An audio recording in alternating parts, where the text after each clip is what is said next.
Nice place.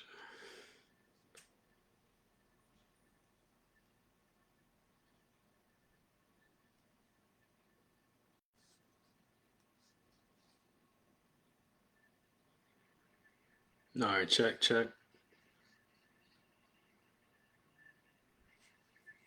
All right, check, check.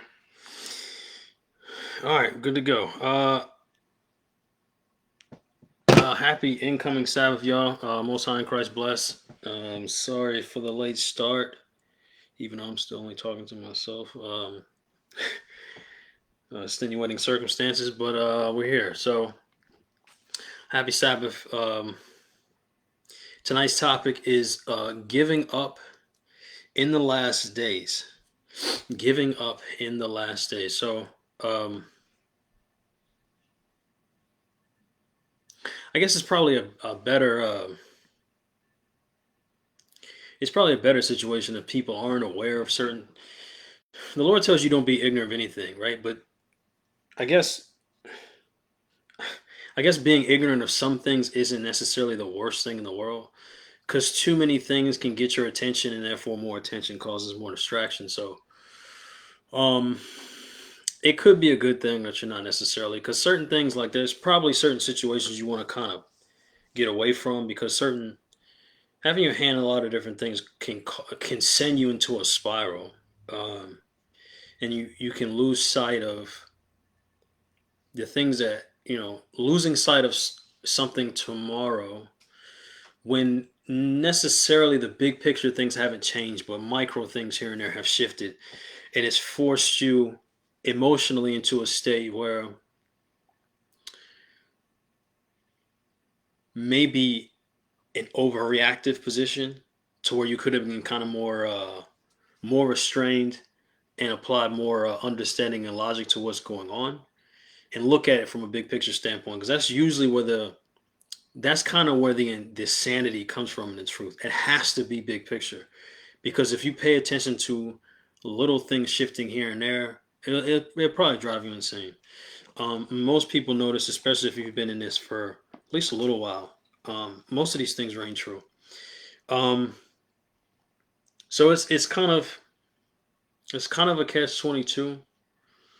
But then again, it's tough because you don't want to be ignorant of certain things that are happening either, because there's certain things in the small, on the micro, would give you hope of the macro, the big picture.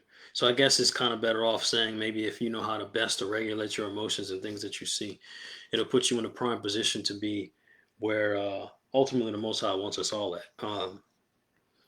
But those things can be concerning. You have to look at it from the perspective of how the Most High wants us to look at it. So let's open up with Proverbs 26. Proverbs 26. Again, apologies for the late start. Proverbs 26 and verse 12. It says, um, seest thou a man wise in his own conceit?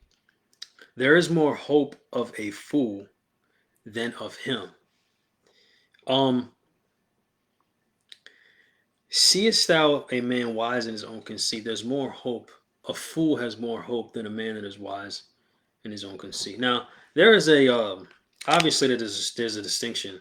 There's a similar reference to both of them, or there's a similarity to both of them, but there's a good distinction between the two, right?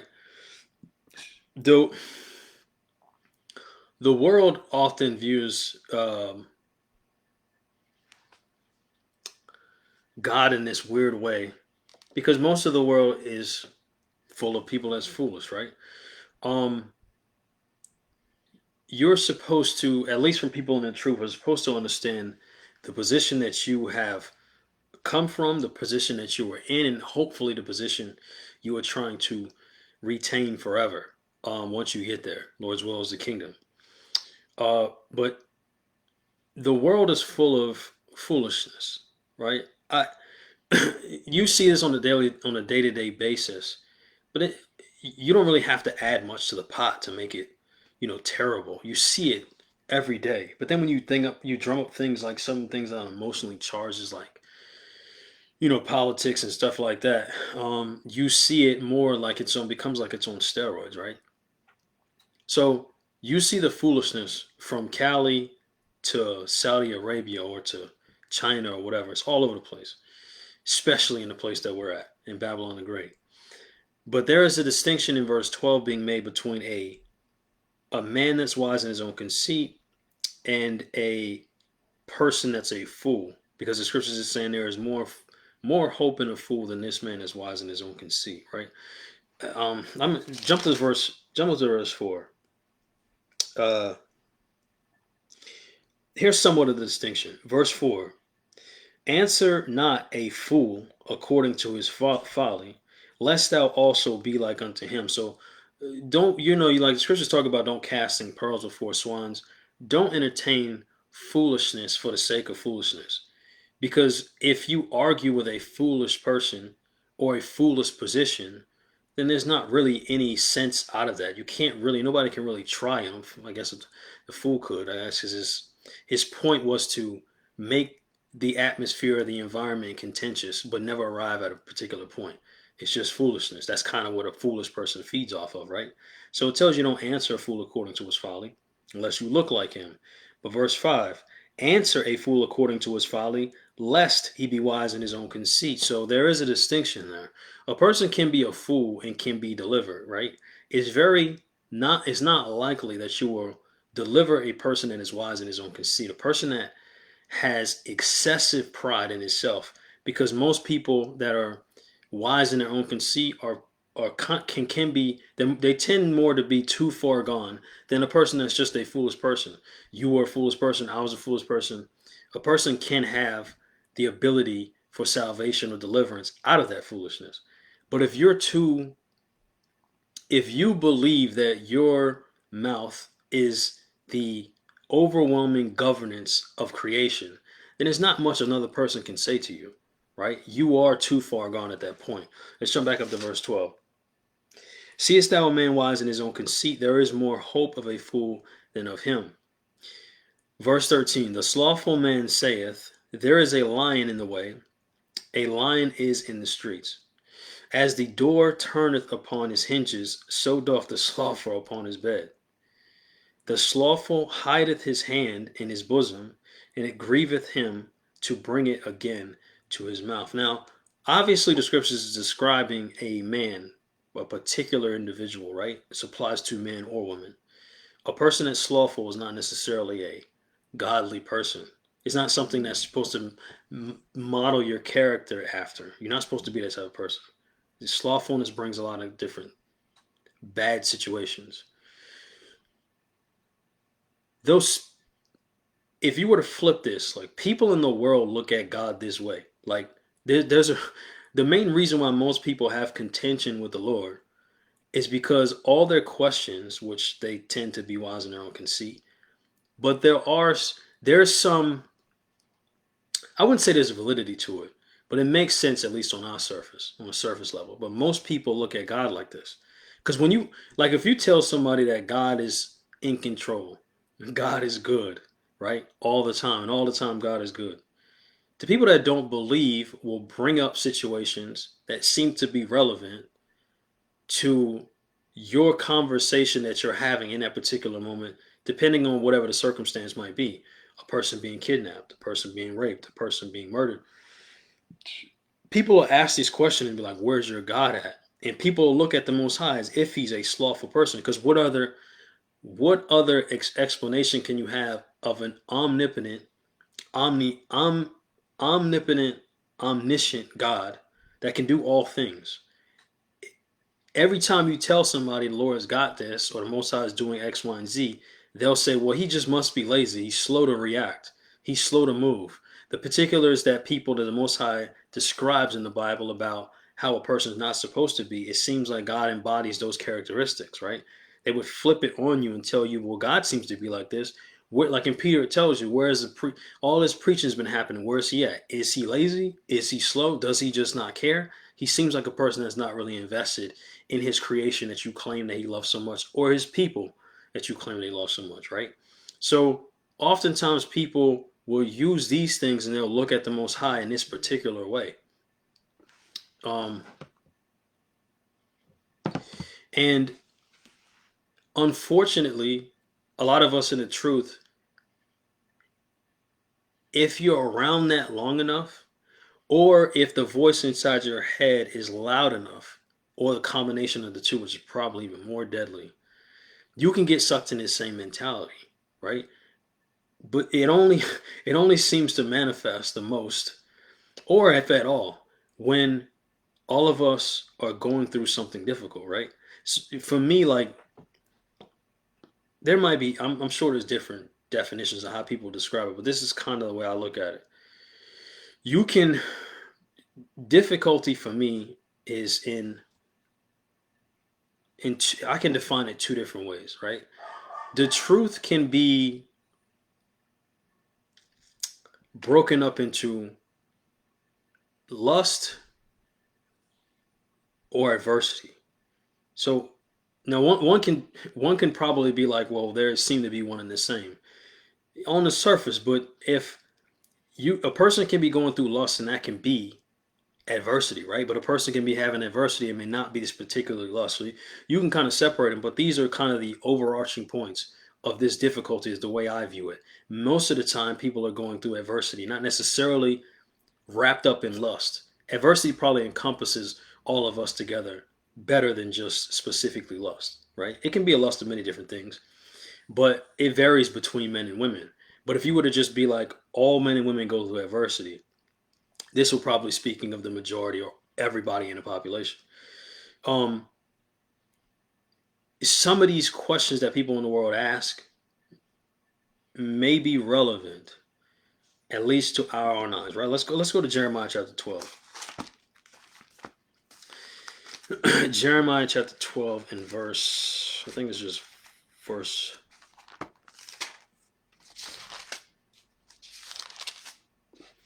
Jeremiah chapter 12 and verse 1. It says, righteous art thou, O Lord, when I plead with thee. Yet let me talk with thee of thy judgments. Wherefore doth the way of the wicked prosper? Wherefore are all they happy that deal very treacherously? Right? So this is often where most of us find ourselves at. The natural progression of man is not to be look at the Most High as untrustworthy, but it's like how far can somebody's patience stretch? It's usually where the difficulty, where you typically find the most difficult problems within all of us. It's the patience aspect. Because the Most High's patience is very, very different than ours, which makes sense because there is a delineation between, obviously, just at least one key point between God and man, right? So there's a massive patience gap between us and the Lord. Now, a man's mind starts to get very inquisitive when things start to turn on him, right? He starts to view the world through a very different lens. Like remember, one of the famous quotes that Tyson had said in the past was, "Everybody has a plan until they get hit in the mouth," right? And it's a perfect summation of life. If I can be training for a fight and everything's going well, my hand speed seems to be up, right? My endurance is lasting a lot longer. I seem to be getting quicker head movements and all these other things. I've watched tape, I've trained. And I spent 8 months doing this. And then when I get to the fight, I'm confident. And then as soon as the bell rings, 10, 15 seconds in, I'm making my moves. I watch the tape, but he keep hitting me. And now you start to be like, okay, well, so much for the game plan. Should I scrap this? And then you have to figure out something on the fly. You have to be able, that's what I call boxing like a sweet science. You got to kind of look at it, figure out where you can get your hits in, how you need to adjust. Maybe you need to be on attack mode. Maybe you need to step back. But that's what happens to man's mind when they're in the midst of the battle, right? Jeremiah is no different. He mentions to the Lord, righteous, you are righteous, O Lord, when I plead with thee. Yet let me talk with you about these judgments that you have, right? Typically, people say these things. Why does the way of the wicked prosper, and wherefore are all they happy that deal very treacherously? Verse 2, thou hast planted them, yea, they have taken root. They grow, yea, they bring forth fruit. Thou art near in their mouth and far from their reins. So a person's mind starts to move like this when they're in chaos. And it's just a gradual process, typically, right? So man starts looking at life through a very different lens versus being at a party and things are just running smoothly.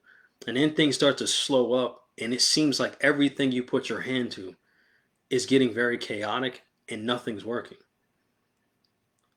If a person's if a person loses himself in that instance, if he gets too inquisitive, right? Things can turn very dark and very depressing very quickly. Let's go to Proverbs chapter 13.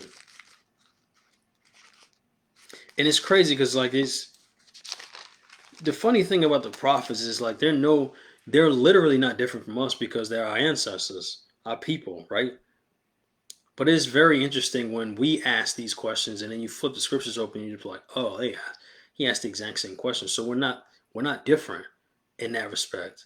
We look at things and we struggle with things, and it's human to have that type of mentality or that type of hesitation at times. It's human.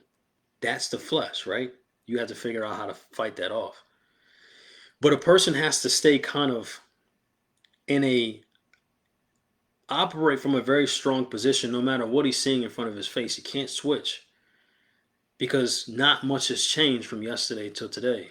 It's just a gradual process where your confidence starts to shake. Now, Proverbs 13 and 12 says, hope deferred maketh the heart sick, but when the desire cometh, it's a tree of life, right? And I'm paying attention to the first part of this verse. Hope deferred, it makes the heart sick. So once a person's inquiry into uh, a person's particular life starts to become like clouded, and it seems to be very off, a person can lose in the understanding that God is very objective, right? And when you lose that kind of that point, that reference point of focus for the Most High, subjective nature starts to step in. And then it's not really good for you or anybody around you to kind of operate like that, because then you're kind to superimposing your thoughts and your beliefs on what's really happening on the realm that the Most High controls. And it can get very dark very quick. That's why the Lord's saying that. Sirach tells you about to give you any type of plague except the plague of the heart, because it's critical that you maintain a level of balance to your mental stability. And it's difficult to do, but it's possible. But a person has to have a certain level of reverence and confidence in the Most High. We'll kind of touch on that a little bit later. But if a person leans too much into an inquiry into what's happening to where he starts to rationalize in his own mind, this is shifting. Maybe the Most High don't really like me. Maybe the Most High is Most High playing games with me. The typical question would be, well, why, if he could do this, why ain't he fixing it? Your mind can go too deep into that part, and it can get really dark for a lot of individuals, right? Let's go to Job chapter 3.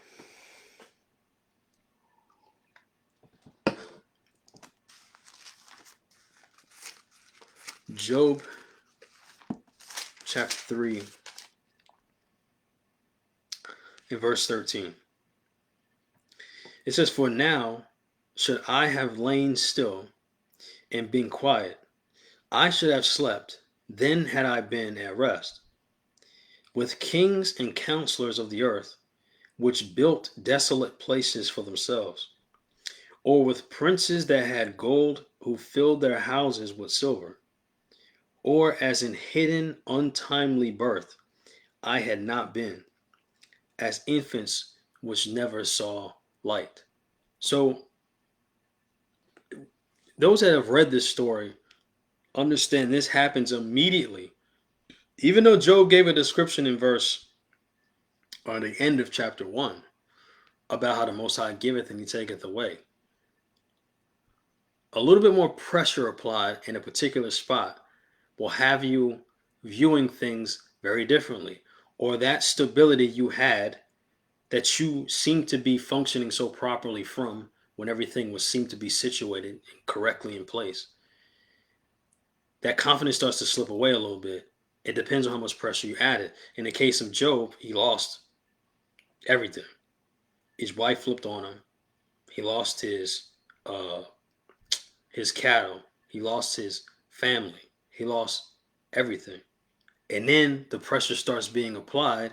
Okay, well, this is the only way to really see what type of metal you have. This is the only possible way, because nobody is making any inquisitions when things are going well. Nobody thinks, you know what, I think the Lord should take this away to see if I really earn it. Nobody thinks like that. It's just things are operating properly. I'm going to be joyful when the benefits come. But then the flip side, you still have to understand the other side of the coin. You can't just move as if it doesn't really matter. I'm only going to be happy all the time. That's not really reality. And a person can't develop like that anyway. But Job, in this position, if the heart gets sick enough, death starts to look like a more of a befitting option for you, right? Many people across the world think like that. I would rather not be here. Many people commit suicide because it seems like, well, this life is offering me nothing but chaos.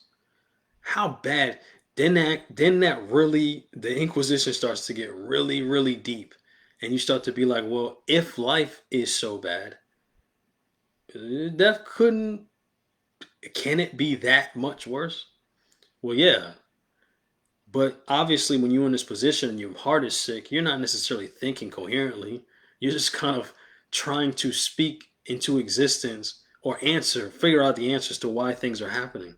It seems to be very clouded. But big picture, you start to understand, if you can stand above yourself or above everybody and look at them and be like, okay, these things are still in place. But you have to be able to rationalize that and rise above those situations.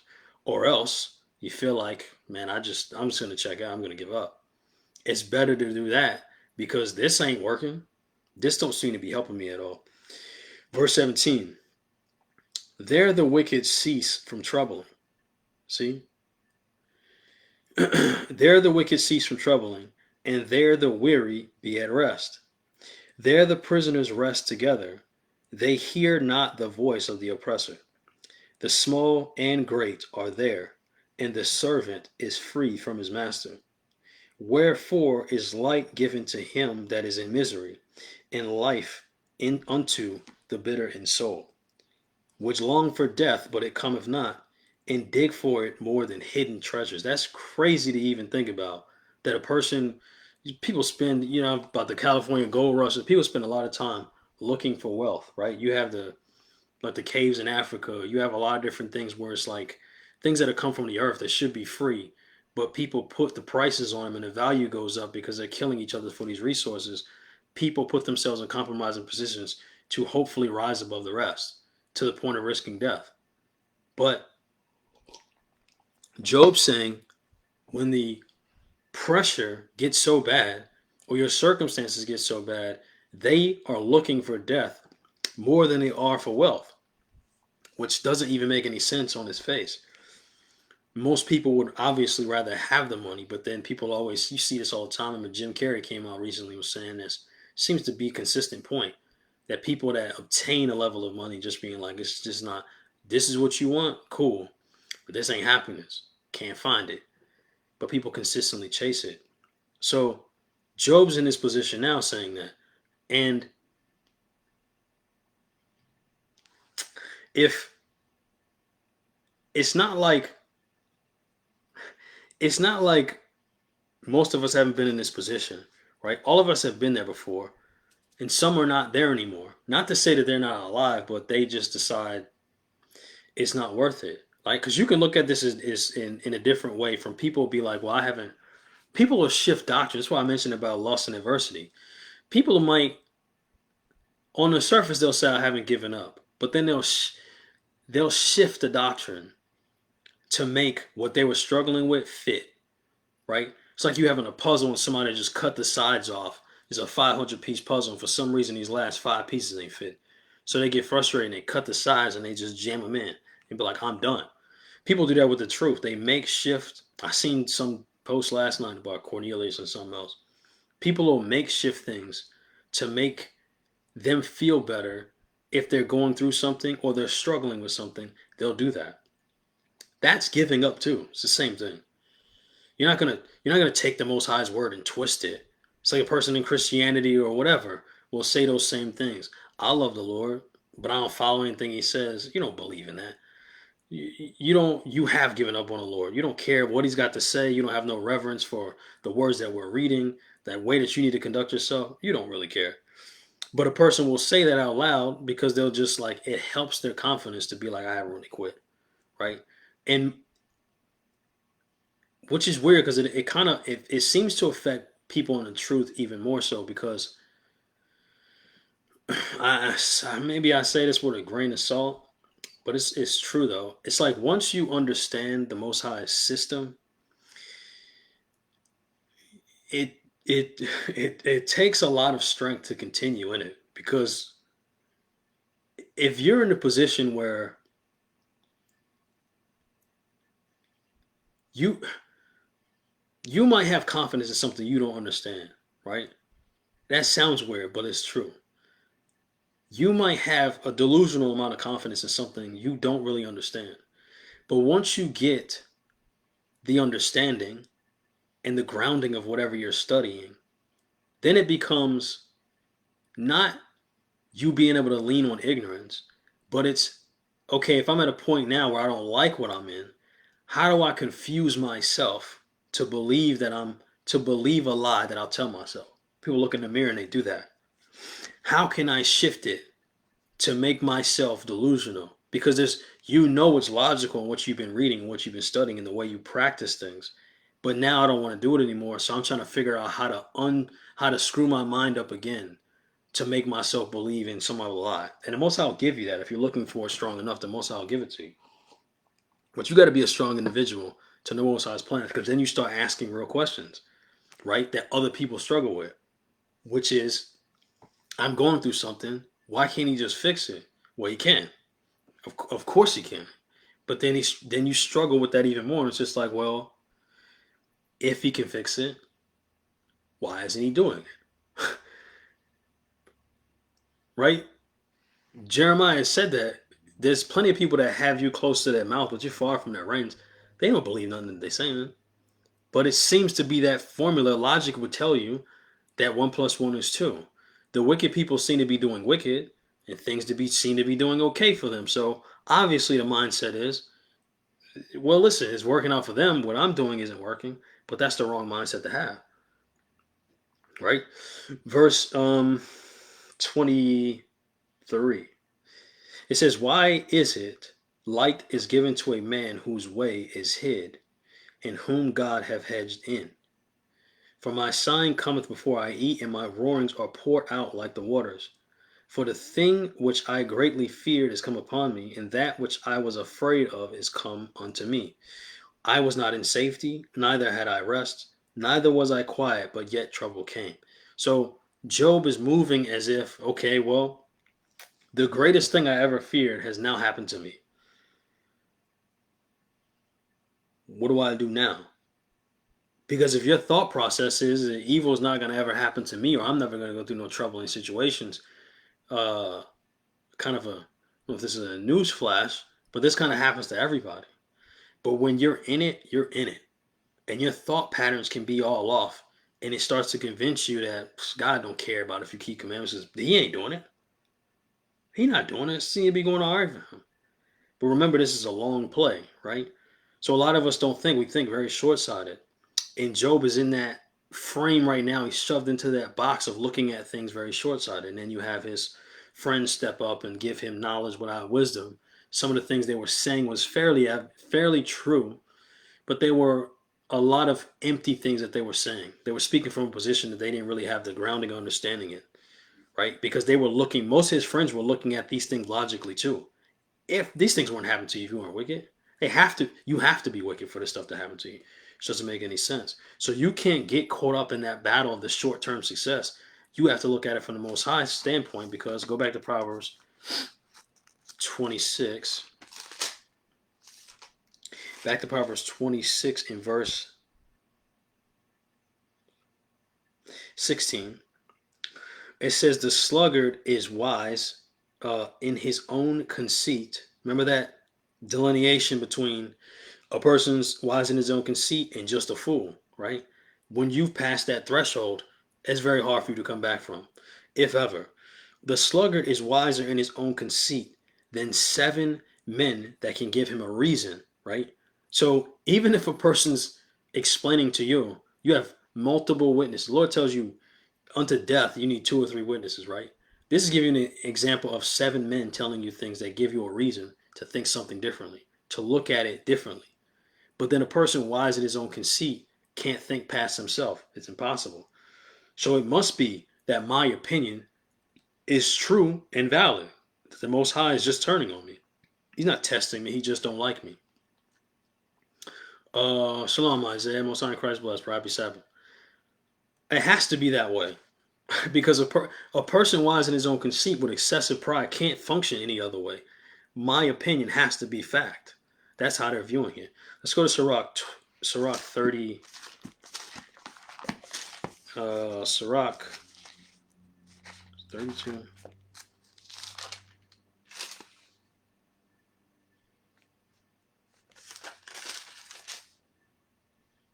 No, Sirach 22. And this is the reason why I mentioned there is a distinction being drawn between a person wise in his own conceit and a foolish person, right? A foolish person, they're both, that's why I said there's a similarity between the two, because they're both foolish. But one might be able to be delivered. But there is a threshold to be crossed. If you're just a foolish person, there's a point that you can go where you can't recover yourself. Because at some point, a lot of people reach some point where it's like, there's nothing nobody can tell you. It's just too late for you now.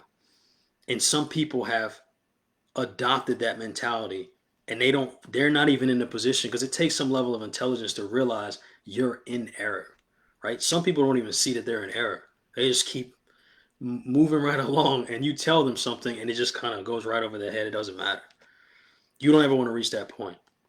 But a person wise in his own conceit and a foolish person, they're both still foolish.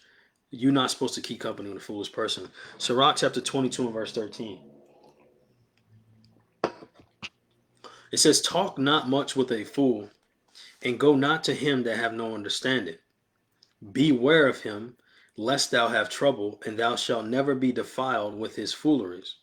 Depart from him, and thou shalt find rest, and never be disquieted with his madness. Verse 14. What is heavier than lead, and what is the name thereof but a fool? Nothing. There's nothing really. A foolish person will vex you to the far ends of the earth. Depends on, most people have dealt with people that are foolish, right? It's very exhausting, because it's just like a lot of times, like I'm a person that I don't mind debating. I kind of been like that since I was little. I don't mind arguing a point, but there is a point where you reach of no return, where it's just like you might figure it out through a few minutes of conversation, or a few hours of conversation, or hell, a few weeks of conversation. And it's just like, this ain't gonna go no further than this, right? And then the person still wants to engage and still wants to engage, because some people are just, they like to hear themselves talk. So there's a lot of people like that. That person can be a very heavy burden on you if you don't cut that off, because that spirit will just start to transfer over to you if you keep entertaining it, right?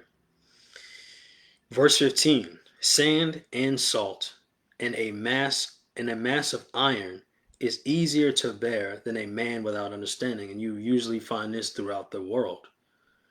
How rare it is you find a person that really understands the truth, because it only comes from one book. And if you're not subscribing to the Most High's word, then I don't need to hear anything about Muhammad or anybody else or Krishna or whatever. I don't want to hear that crap. None of it's true.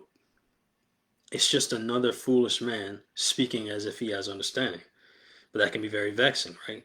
You might go to 3-hour conversations about why Muhammad's legit and all this other stuff, and they're pulling trying to pull historical facts when we know all these things are man-made. It's a waste of time. Things that are a waste of time can get very vexing. Verse 16. As timber girt and bound together in a building cannot be loosed with shaking, so the mind or the heart that is established by advised counsel shall fear at no time. Verse 17. A heart settled upon a thought of understanding is as a fair plastering on the wall of a gallery. And this is what we're talking about. It's a beautiful thing, right? Like an art gallery. It's a beautiful thing for a person to have understanding and be stabilized in that position, because it's very hard to move that person off the position, if ever. On the opposite side of it, depending on how you approach another person that doesn't have this mentality, it's very easy to get them off their square if you know what buttons to push. If it's anger, if it's lust, if it's whatever. These temptations and these things come from all over the place. And if you're not grounded in it, if you're not solidified in your position of, I know God's got these things, then it's easy to kind of move somebody off that position, right?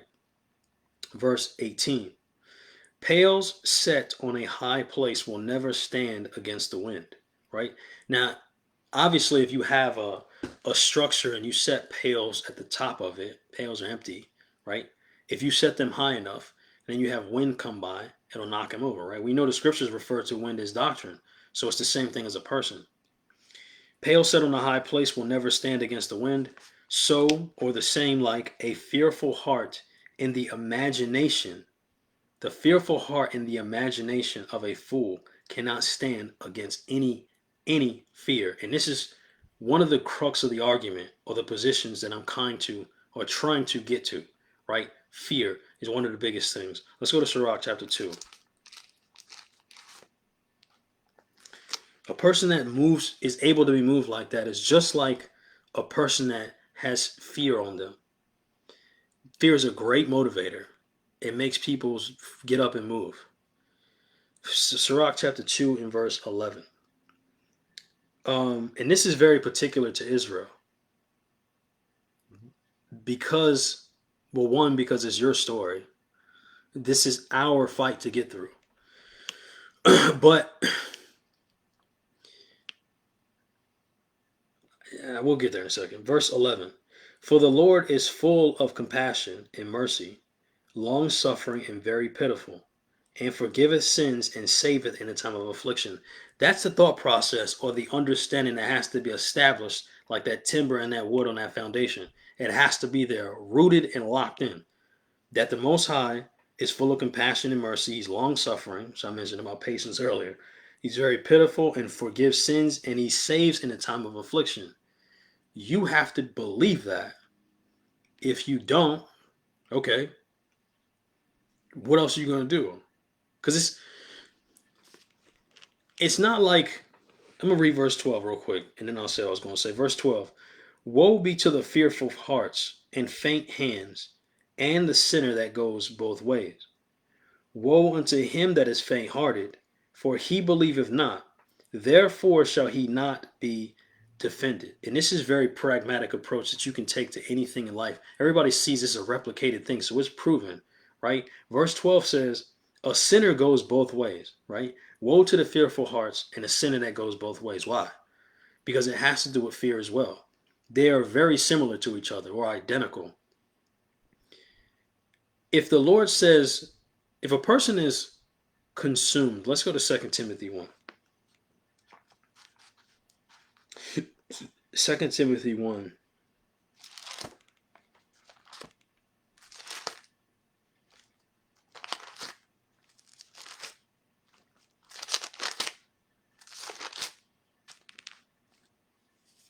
Second Timothy 1 in verse 7.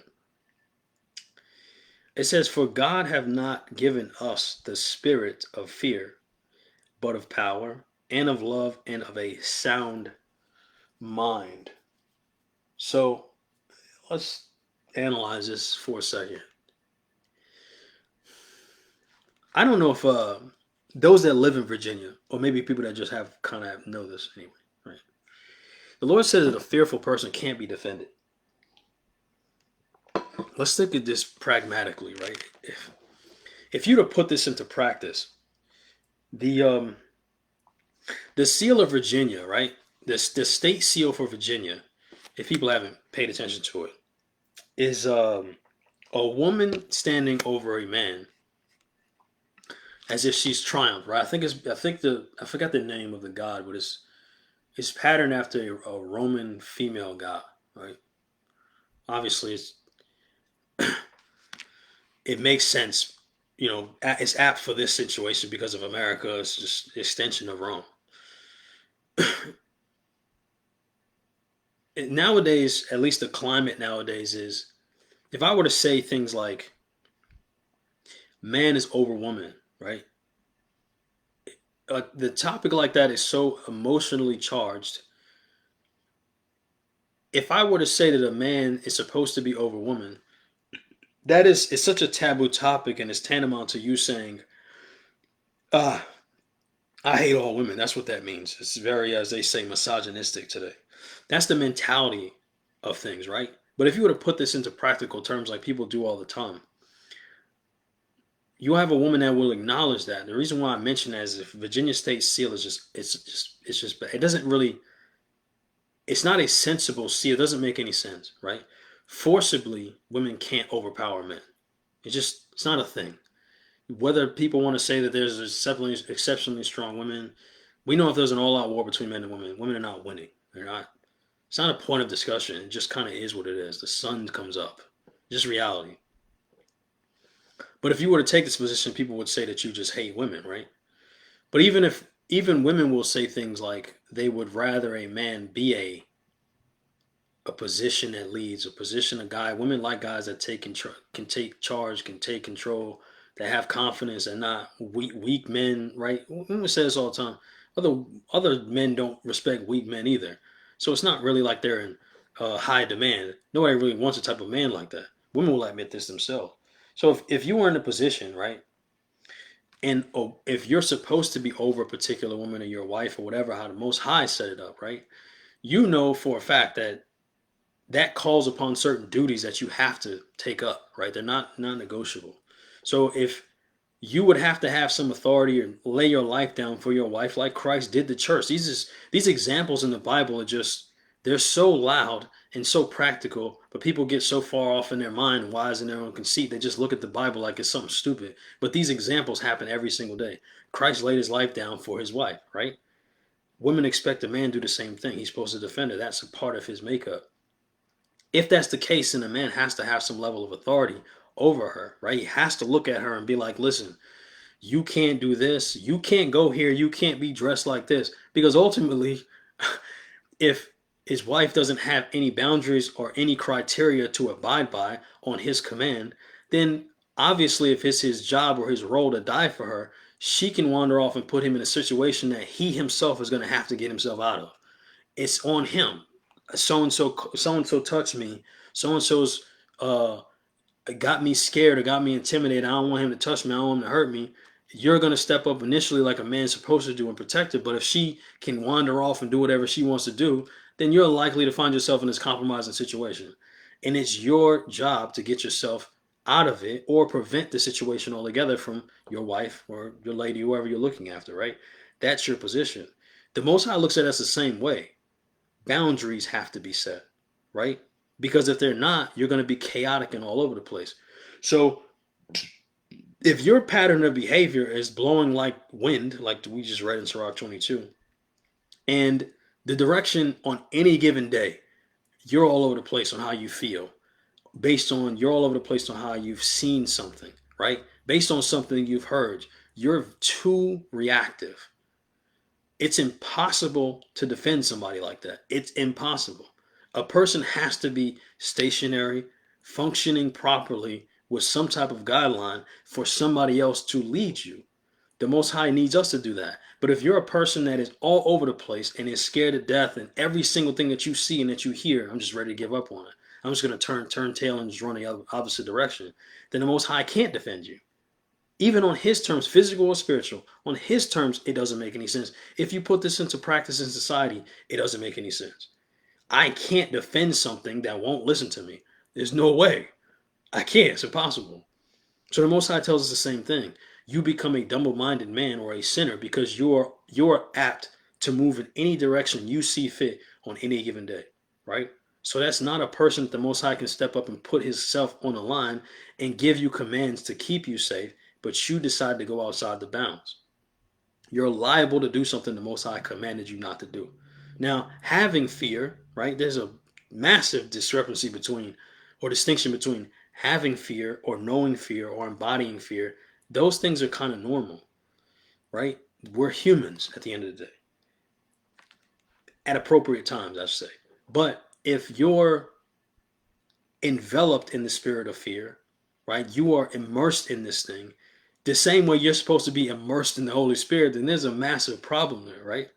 It doesn't make any sense. So the idea that you see like now, that's why I said I started off by saying I don't know how much people are paying attention. But it can be scary for you because, or it should keep you on your toes. I shouldn't say scary. It should keep you on your toes when you watch certain things happen that you thought were stable, that gave you the definition of stability. And then you see people start doing weird stuff. And it happens every year, all the time, over and over again, right? And then you start to see weird things come in, weird doctrines, weird things. I'm not a person from a position that argue from a standpoint is just like, oh, I know everything. I have all the breakdowns, even though people say that. But I know it's a really ridiculous statement, but people say those things. But then when you see later on down the line all that confidence they had spills over into chaos, then what happens, right? You have to be able to study to show yourself approved. But a person saying something like, man, there's too much chaos, there's too much stuff going on, I'm dealing with too much stuff, the Most High is not helping me, he's not doing all this other stuff, I'm just going to quit, bro. I'm going to quit. Which is a very weird statement because if you were to define that to make some type of sense, right? What does quitting on the Most High even mean? That's like somebody. It's like when people say things like, "Do you believe in God?" You're just like, I don't know what that means. Once you get to a certain point, it doesn't make any sense to you because God just is. It's like, do you believe in the sun? Well, nah. Well, you're gonna see it in a few hours. It's just there. That doesn't make any sense. Do you believe in God? The weird question is, you ask the person, how do you not believe in God? Doesn't make any sense. Obviously, some type of proper research and vetting has to be done with certain materials or books that you're going through to prove your point or establish it. Nonetheless, the idea that we can all look at each other and know that we didn't create ourselves, there's something got to be above us that did this, right? So a person even saying it doesn't make any sense. But you giving up, you see people over time saying that I'm quitting on the truth, I'm giving up, I've done all I can. Where are you retreating to? Because if you go away from the truth down the street, the Most High is there. If you stay in the truth, the Most High is there. If you go to Islam, the Most High is there. There's nowhere to run. So the idea of giving up doesn't even make any sense. It's a nonsensical position. But a lot of people say that because they feel like what they're going through is too much, even though the words of the Most High is telling you, listen, the Most High is not going to put more on you than you can handle. I need you to show up and show out and figure out how to navigate around this thing. That's why the Most High is your Heavenly Father. I'm going to give you what you need, maybe not what you want. But at certain points in times, I'm going to step in to mitigate risk or help you deviate from somewhere you was kind of navigating off the path. I'm going to do that. And when I see fit, I'll hand you something that I feel like you can handle. Everybody needs that in their life. But you can't be too wise to say, what I think in my own head makes sense. What I think in my own head is, so-and-so did this, and it seems to be working for them. Maybe let me deviate from this thing that I seem to really wholeheartedly believe in, and I'll go somewhere else because somebody else believes it. That doesn't make any sense either. But that's the thought process a lot of brothers and sisters have, especially even in these days when somebody would say things like, I'm just done with the truth. The Most High Himself is showing Himself out on every single platform you can think about to show you that the macro big picture is still happening and progressing slowly but surely, right? That's why I said the patience of us and God is completely different, two completely different things. So you would have to, in those circumstances, like where Job would find himself at, or many of us find ourselves at, The only thing that you can do, or the best thing that you can do, I should say, not the only, but the best thing that you can do in those situations is to start looking at those little micro details in your life, right? When people say things like, it's kind of like, it's monotonous, but people will say things like, uh, you'll break an arm, right? And you'll be like, well, somebody out there ain't got an arm to break. That's kind of the way you have to be like, when things get dark, you have to be extra positive. Like you have to kind of rise above that jump. Because when things get dark and it shifts in what you're immediately seeing and you shift with it, all is failed. You lost. It's gone. You have to be able to understand from a grounding position. When things were up, I was level headed. When things got bad, I was level headed. You can't move up and down like an unstable person because fear will do that. And the Most High said himself, I can't defend you like that. I can't. And then a person just gives up because they start believing the thoughts in their own head. So little things like that you have to look at and be like, okay, well, look, none of this stuff is working in my favor. You know what? Let me start looking at a couple positive things here and there. Again, it's monotonous, but it's true, right? You might look out in the grand scheme of things. You start, it's kind of be a very dangerous position, but sometimes it can help. If you take yourself and you compare yourselves to other brothers and sisters, and you be like, okay, well, at least I know life is precious, right? There's some people that woke up that didn't wake up today. Very monotonous statement, but it's true. And those statements can help you out a lot when you start to broaden your spectrum and how you're viewing things. Because another person, somebody posts on Facebook, oh, so and so died. Can y'all send up prayers for me? Well, dang. That proverbial statement of, at least you woke up, at least you can breathe, that starts to become a lot more impactful on you when you see somebody else and the shrapnel that's heading from corner to corner of the earth hasn't hit you in that way. Then you start to be like, all right, well, immediately when dark times happen to somebody else, it pulls you right back into thinking rationally. That's why Ecclesiastes 7 tells you that. You can learn more about mourning than you will in a joyful house. Everybody having a good time. When you see destruction happen, it kind of recalibrates you and puts you back in the spectrum of being like, okay, I need to get my stuff together. That's the thought process you need to have. Not when things get bad, I'm just giving up. Even though, even though things have gone well for you, in a period of time in the past, in a short distance of time, maybe in the past years, right? You can't get to a position where, like, when a person says I'm giving up on the truth or I'm giving up on God, it's like it's tantamount to you saying things like, or believing in the position where, well, God's never helped me. He's never shined a light in my direction. He's never done anything for me. I've seen no progress over all the time I've been in the truth. The Most High has never showed up for me.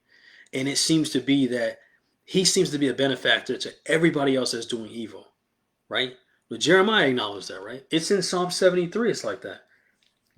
Some days be like that. Some days that be the truth.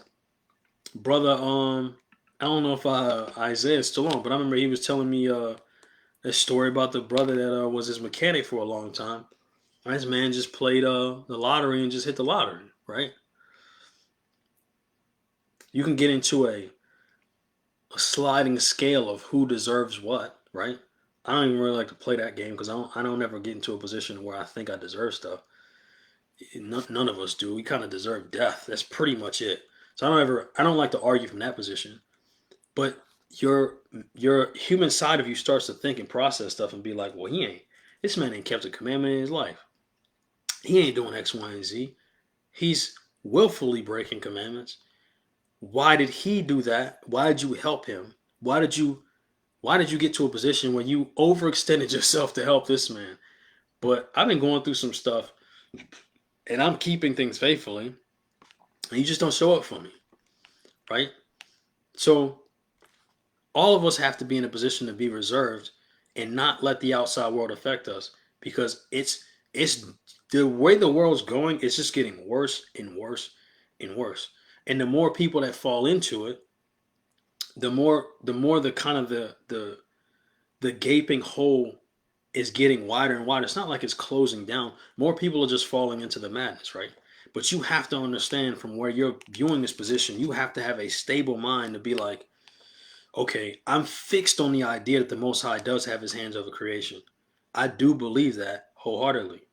I don't know why things aren't working out the way I need them to right now, or I want them to. It's a very weird way you can kind of word that, need or want.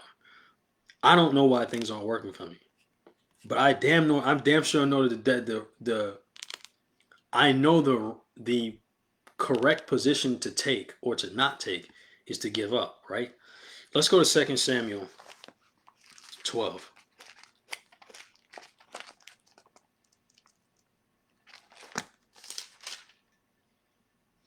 2 Samuel chapter 12.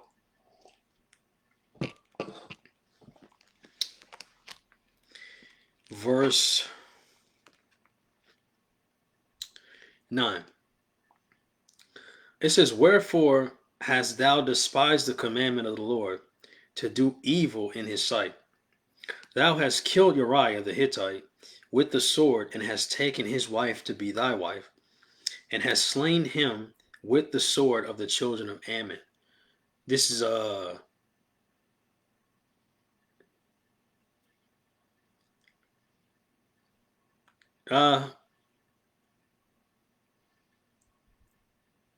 nah, never mind. Verse 10.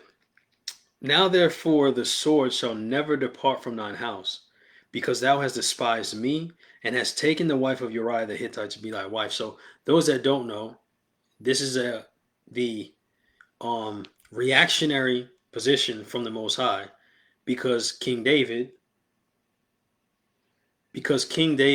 has put himself in a position where his eyes took him out of commission, fell over into lust, took another man's wife, purposely got him killed and got her pregnant. So the Most High is now reacting off of the things that David did. Since you did this, the sword is not going to depart from your house. You're going to have massive chaos moving forward. I'm not going to take your life though, but you're going to have massive chaos moving forward. Verse 12. "For thou didst it secretly, but I will do this thing before all Israel and before the sun." Verse 13. "And David said unto Nathan, I have sinned against the Lord. And Nathan said unto David, The Lord also hath put away thy sin. Thou shalt not die." That kind of goes right back to Psalms 32, right? Blessed is the person that the Most High has not imputed sin on. Verse 14. "Howbeit, because by this deed thou hast given great occasion to the enemies of the Lord to blaspheme, the child also that is born unto thee shall surely die." Now watch this. Go to it says, "Howbeit, because by this deed thou hast given great occasion to the enemies of the Lord to blaspheme." Now this is where we start to. This is another position where we'd have to understand how we're really connected in this. Like this is a real relationship between us and the Most High. Let's go to Ezekiel chapter 20.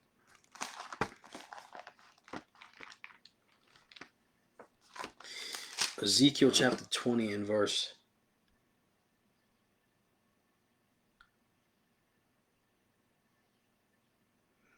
5.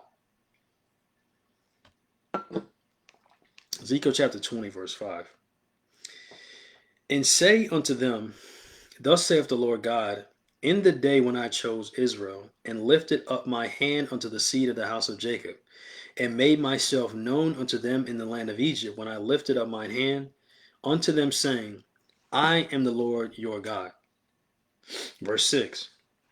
"In the day that I lifted up my hand unto them to bring them forth of the land of Egypt, into a land that I had espied for them, flowing with milk and honey, which is the glory of all the lands. Then I said unto them, Cast ye away every man the abomination of his eyes, and defile not yourselves with the idols of Egypt. I am the Lord your God." So we know this is hearkening back to the Most High finally pulling Israel as a nation out of captivity in Egypt, right back in Exodus. Verse 8. "But they rebelled against me, and would not hearken unto me. They did not every man cast away the abominations of their eyes, neither did they forsake the idols of Egypt. Then I said, I will pour out my fury upon them, to accomplish mine anger against them in the midst of the land of Egypt. Right? Watch this. Verse 9. But I wrought for my name's sake. You see that a lot in the scriptures. I wrought for my name's sake that it should not be polluted before the heathen, among whom they were, in whose sight I made myself known unto them in bringing them forth out of the land of Egypt. So this is like this is where I was saying it's like a lot of times we tend to believe that the Most High is not as invested in us as he's not invested as much as us, right? Because it seems to be that we are the only ones that are directly affected by the things that we're the ones that are only directly affected by the things that happen. It's a fair position to think and to take because the Most High isn't physically, because that's usually where our situation is. Like, I don't want to say emotionally, because you can argue that for the Lord, which I am.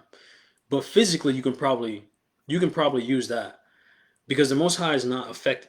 The Most High can sit on His throne and never be bothered, right? Physically, there is nobody. That's why He's the Most High. There is nobody that can physically touch the Most High, right? It's like you being your own personal Superman on the earth. Nobody can fight me except Superman is affected by kryptonite, right? Most High has nothing that can harm him physically, but then emotionally, which affects both of us, right? Because again, this is a relationship. So we have to understand that the Most High is invested in this as well, right? The Most High chose to put His name on us. So therefore, we are the bearers of His name, right? Again, a practical, pragmatic situation on earth. The scriptures say this is not some, that's why I say all the time, it's not some crazy, mystical, oh, this book is crazy. People just be like, oh, I know Noah's Ark and all this other stuff. I get that from the perspective of a non-believer. But it's impossible to deny that the things that we see every single day are in the scriptures, right? Another perfect example about this relationship between us and the Most High and why we need to understand this would help you not to give up or to throw the towel in when you know that the Most High is invested in us as much as we are as in Him. We bear the Most High's name, right? So I notice this directly or more so if just specifically us tied to our people versus the other nations. I know so-called white people. I mean, I've been around them. Most people have, and they don't. Our people really are in a position to be like, okay. Remember when you were in the world, or some of you might have kids now, but when you were a child, right? You would go somewhere, and for our people, your parents. I'm sure most of y'all got hit with this. I know I did. If you go somewhere, your parents look at you and be like, "You better not embarrass me." Make sure that you better be on your best behavior. Whoever you house you staying over, whatever it may be, you coming out to an event with your parents where your parents are in one room and you're in another. They'll give you that forewarning, right? So no parent wants to, for those that have kids and you as a child, no parent wants to get a report back that your child been bad as hell, right? They don't want to. Your parents get stuck with that report because the children are a reflection of the parents. The first thing they're gonna see with these bad kids is gonna be like, well, damn, what they learning at home? What type of manners do they have at home? They running all over, throwing stuff all over the place, leaving food on the floor. Look how they eat with their hands and not using all these things that come with the reputation of the children get plopped right back on the parent in the parent's lap, right? So that reputation that the kids carry themselves with, everybody's gonna pass the kids and look back at the parents and be like, his little kid's bad as hell. His little daughter is fast as hell, right? So one of the main reasons you'll say the the nations look at us and be like, look how they kill each other. Look how they sell drugs to each other. Look at their culture as weed and twerking. Look at all these things. How can you civilize them when they look as bad as they do? And some of that stuff is true. The brother just sent me a video earlier with all these little kids outside. I don't know where the men were at. And you had two or three grown women, or three or four grown women. Two of the women, one of them was in a suit and a costume. One of them was twerking on Woody from Toy Story. And the kids is walking around patting them on the butt. Then you see the little girl follow it. They see the behavior and then they replicate it. And they doing all this craziness. And then that video clip might go viral. And then you just fit and must you, like they was, what was that from? The movie was from. Must you play into the stereotype? And you see this all the time. It's why we have to carry ourselves a certain way. Think about the Most High has put his name on us. The more you think the Most High not invested on this, you've given occasion to the other people. I've delivered you in front of their eyes. I've made them look foolish, pulled their powers down, and delivered you. That's how much respect I have for your nation. I pulled y'all out of the madness and destroyed them in front of their face. And now all these things I've done as my children and I gave you my name to, now you out here worshiping their idols, the same ones I destroyed. Now you out here in sodomites, you doing all this other stuff, stealing, killing. How does that make me look? Right? I've given King David the position of royalty, the king over the nation. I've given you everything. And now you got the nerve to look at another man, get him killed, get his wife pregnant, and then take her and steal her in the midst of adultery. And the Lord's like, listen, I still have mercy. I'm not going to kill you. But you made this an occasion to make my name look bad in the midst of the other nations. So obviously, if we're looking at from that position, and the Most High is trying to establish that with us, because you see this for my name's sake in many different places, the Most High is invested in this relationship as well. Don't ever think that since you're in a position where things are struggling and things are going bad, the Most High don't care. He laughing at me. I'm going through X, Y, and Z. He's just not helping. He don't care, bro. I've been in this a long time. I've been a person that's where it's like I'm trying to work out my salvation. I've helped. I've given alms. I've put fringes. I've done this. I've done X, Y, and Z. I'm not perfect, but I've done a lot of different things that Most High has asked of me. And when I need something, Most High doesn't help. Don't ever think that short-sighted. You have to look at this from a macro because, again, if you're looking at little individual things here and there, it'll drive you nuts. It'll drive you nuts. Let's go back to 2 Samuel 12.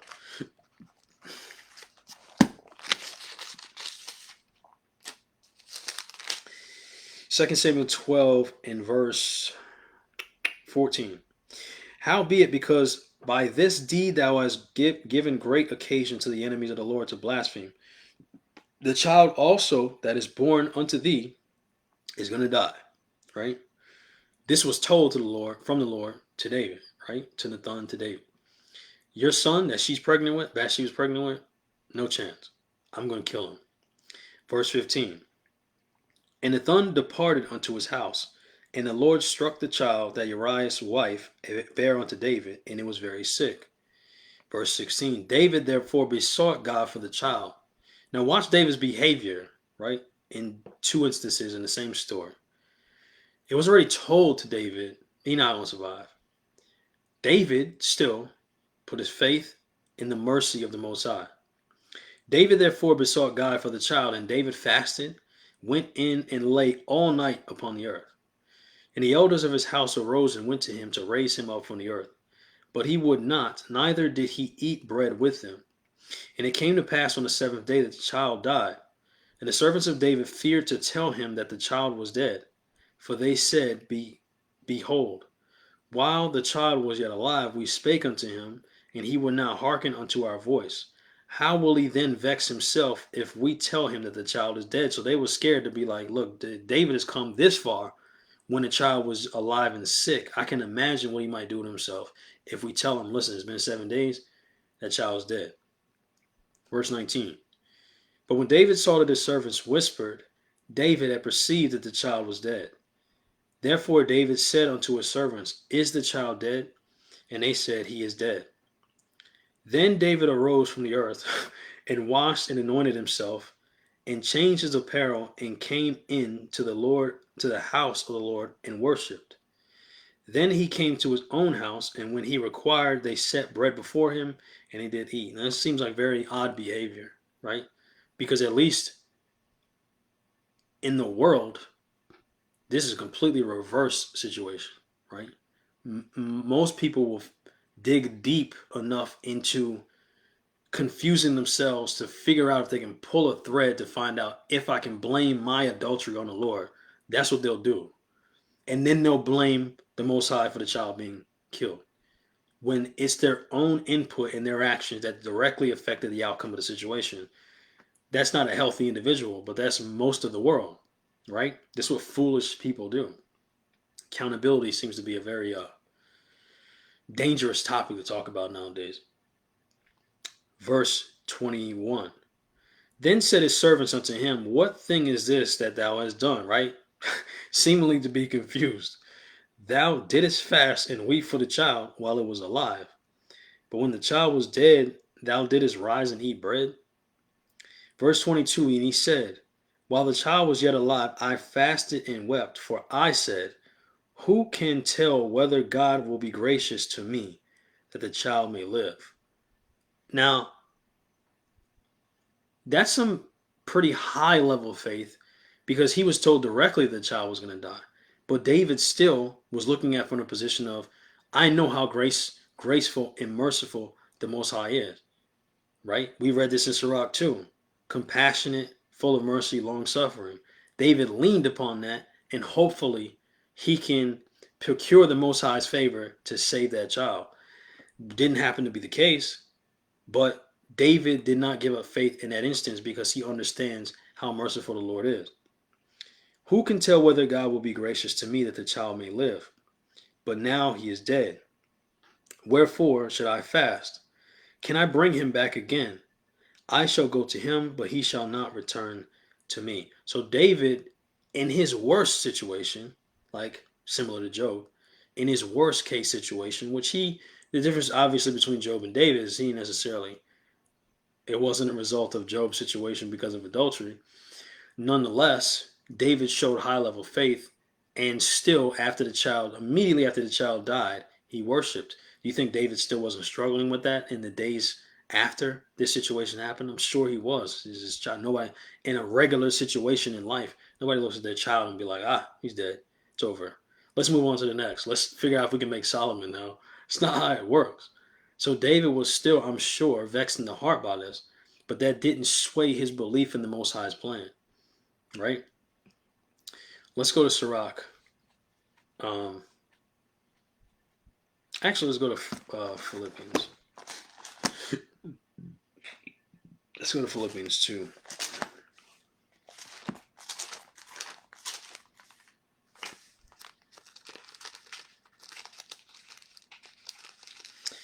Philippians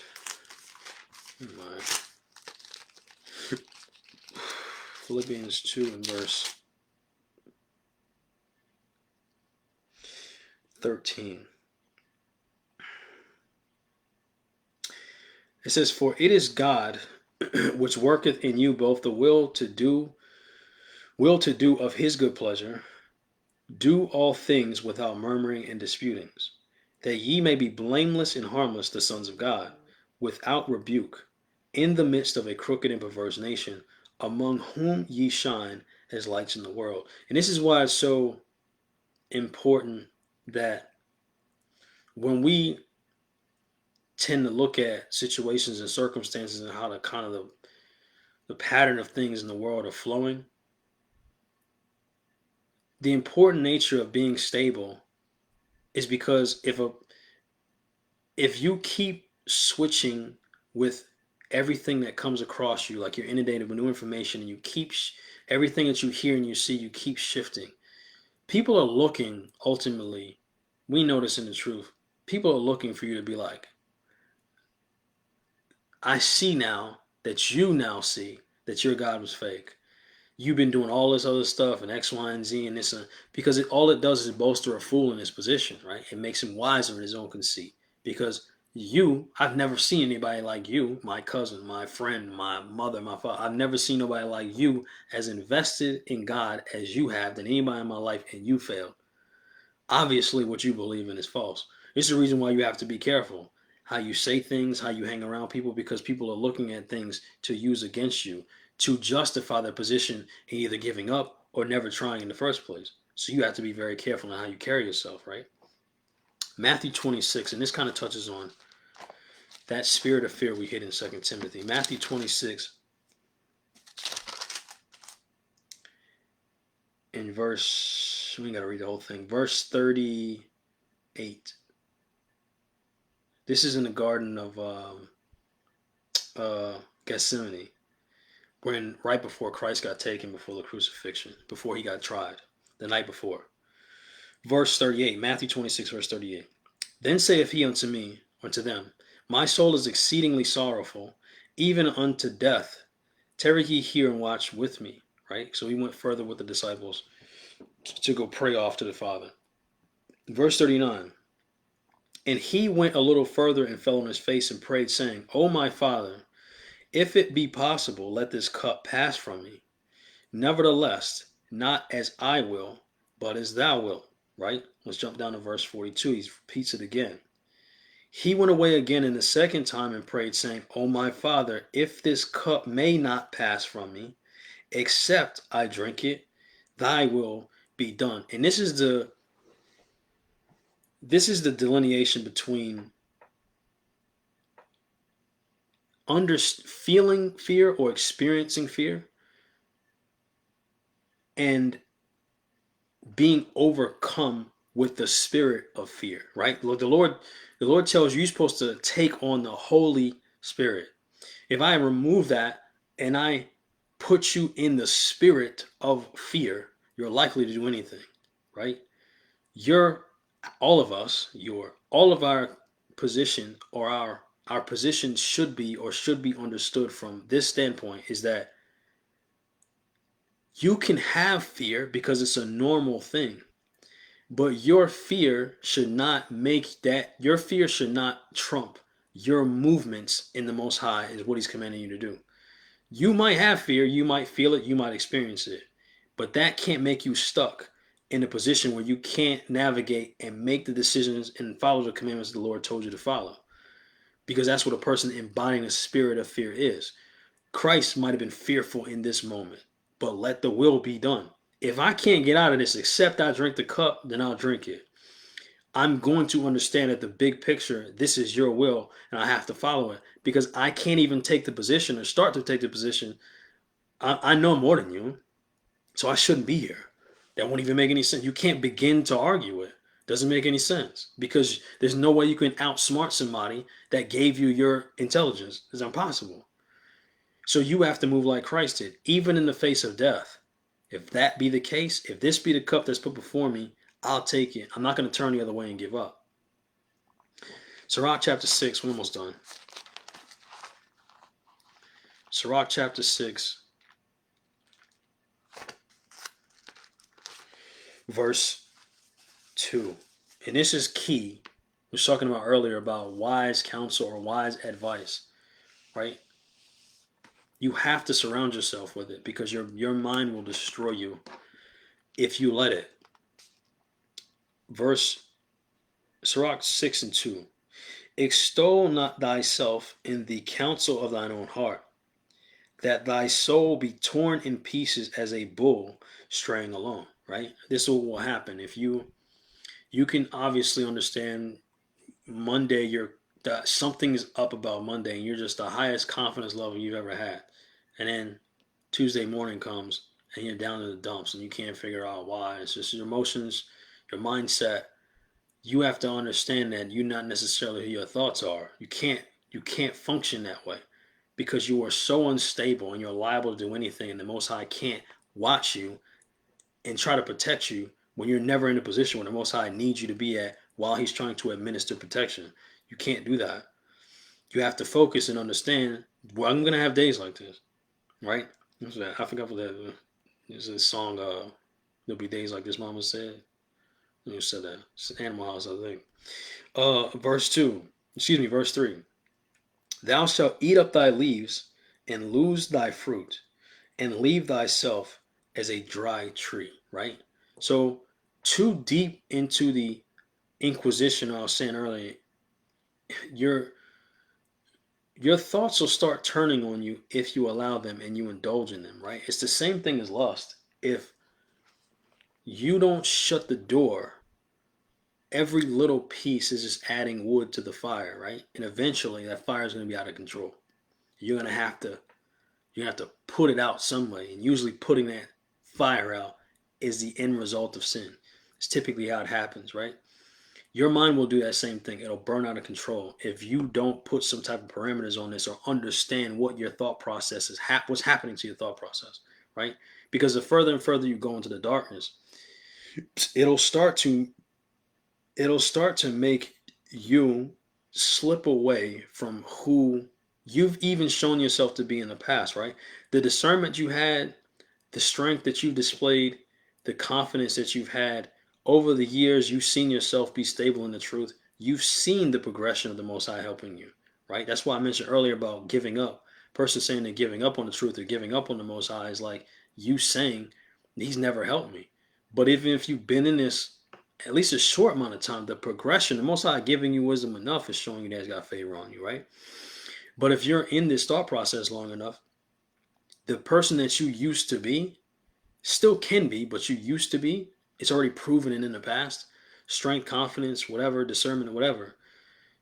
That'll seem like a distant memory of a person, of somebody else, like it was just a dream. That never happened to me because as the time progresses, you'll start to build up enough doubt that we're just being like, I can't do it. When you've already seen yourself in the past do it, you've seen it. You just kind of got to rework and recommit to it. It can still happen, but your thoughts can drag you all over the place. It's the reason why you got to kind of be careful who you hang out with and what type of spirit you're in. You'll start to lose yourself in the chaos and believe the things that you're telling yourself on any given day.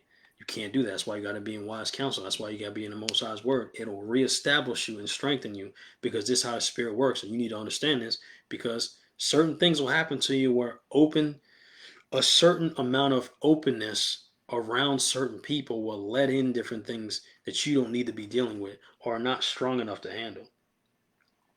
Luke chapter 22. We'll probably end it here. Luke chapter 22.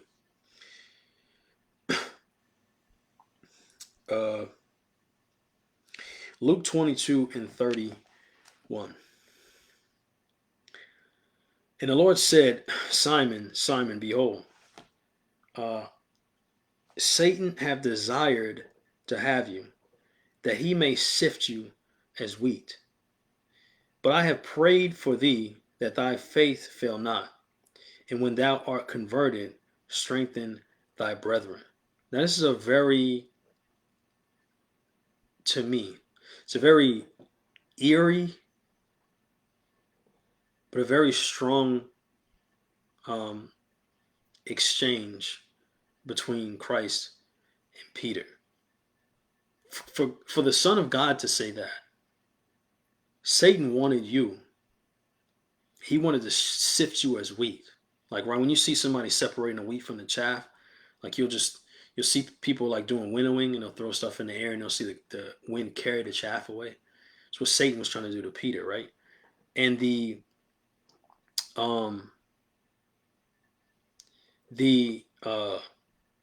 I looked up the Greek word, right, for sifting you as wheat, and it's synazo, syniazo, right? And it means to try one's faith to the verge of overthrowing it. And that's very scary, right? All of our faith has to be tested, right? That's the pinnacle of it's the pinnacle of our existence as Israel. It's the name of the game. Your faith has to be tested because you have to figure out. We have to see if you can come out on the other end. The Most High already knows that, but that's why I always say all the time is like it's not necessarily the Most High getting to know you as you getting to know yourself. You might think a lot of different things in certain circumstances. I can do this. Peter said the same thing. I can do this. I can do that. Until you're put in that particular fire and then you see how a person reacts. So this is something key for all of us, right? There's certain spirits that's trying to get you knocked off the path as we get closer and closer to the end, right? And you, in a particular situation where Satan is looking to get Peter, and Peter's going to become the rock of the church, it will be very significant if he got him off that path. Extremely significant to deter the chief apostle. So this is the reason why you look at like 2 Corinthians 12 and Paul was saying things like, I joy and I glory in my infirmities, because it's kind of a reassuring thing that, man, it seems like I am directly dealing or showing myself to be tied at the hip with Christ because I'm experiencing the things that he experienced. Maybe not to the same extent. Everybody's different, right? Everybody's situation might look differently. but the adversity and the struggle is still the same. So that's something you always have to remember. Never read this in a while. Let's close out with it. Leviticus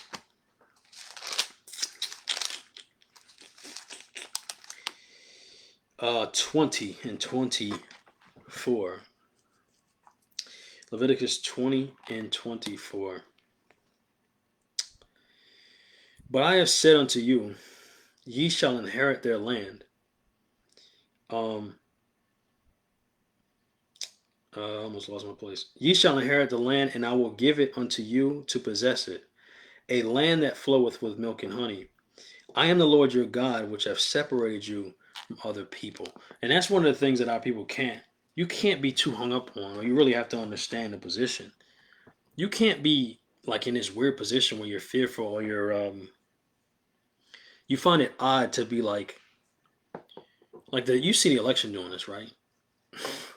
Listen, there's one thing I have to hand to Trump. I'm not a fan of none of these clowns. These politicians all be lying.